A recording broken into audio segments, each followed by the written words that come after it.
শর্টের তুলার দাম হচ্ছে 80 টাকা, অর্থাৎ শর্ট পূরণ করতে হয়। আমরা হচ্ছে কি চট্টগ্রামের এমন একটি ঐশী বিরিয়ানি ভাইরাল হয়েছে, যেটা সমগ্র চট্টগ্রামবাসী এখন খাওয়ার জন্য পাগল হয়ে গেছে। সেটা হচ্ছে কর্ণফুলী ব্রিজের পাশে হচ্ছে মসজিদ থেকে ঐশী বিরিয়ানি। আমরাও কক্সবাজার থেকে চলে আসলাম ঐশী বিরিয়ানি খাওয়ার জন্য। এখানে হচ্ছে কি প্রচণ্ড ভিড়ের মধ্যে হচ্ছে কি রান্নাবান্না চলছে নিয়মিত, এবং আমি যাদেরকে হচ্ছে দেখাচ্ছি।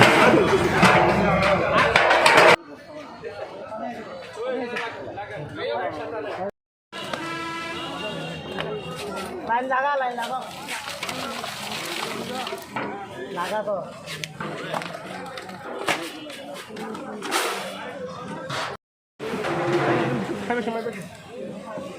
বোরহানি হাইবা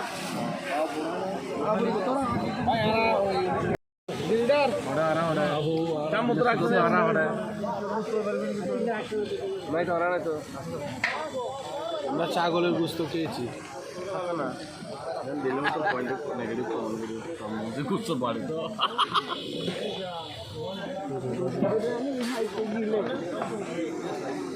তো খানা ডালে